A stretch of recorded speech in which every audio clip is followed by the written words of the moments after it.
Carol Wright was just 18 feet from safety. Tonight, new video from the Royal Park Bridge connecting West Palm Beach and Palm Beach shows Wright moments before she died. A bridge tender accused of opening the span while the 79-year-old walked her bicycle across it. Contact 5 has been on top of this story from the very beginning. Investigator Michael Buchner says our questions are prompting a lawmaker now to press the state for a solution. Michael? Yes, Shannon, behind me is the surveillance video Contact 5 obtained. It shows Carol Wright walking on the Royal Park Bridge that February afternoon.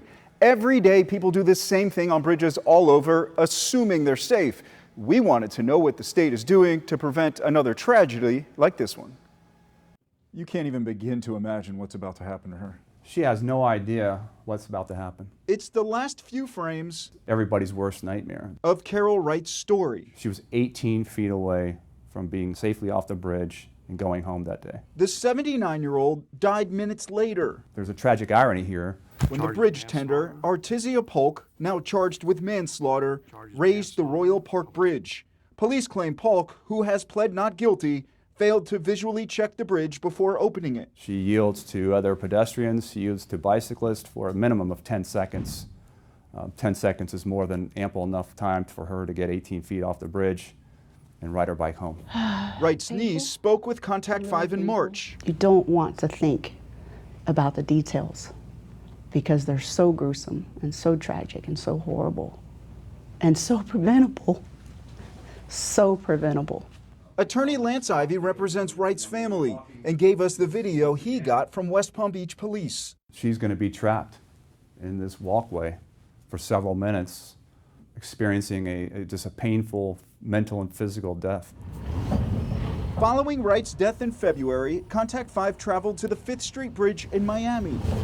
That's where the Florida Department of Transportation and Florida Drawbridges, Inc., the same company that manages the Royal Park Bridge, are testing lasers and artificial intelligence. The technology promises to prevent another tragedy and a bridge tender from raising a span if a person or movable object is detected on it. But nearly 5 months after Wright's death, FDOT can't tell Contact 5 if or when the life-saving technology will be deployed on other state-owned bridges. In an email to Contact 5, a spokesperson said, quote, "We continue to actively work on this pilot project and do not have an update or additional information to share at this time." I'm concerned. I think this needs to be done quickly. We shared FDOT's response with State Senator Lori Berman.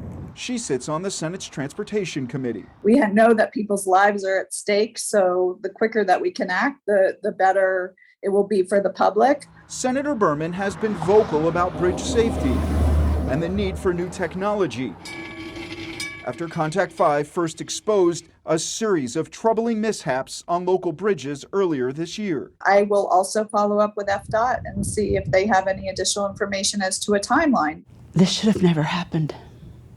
This should have never happened. This is an easy fix.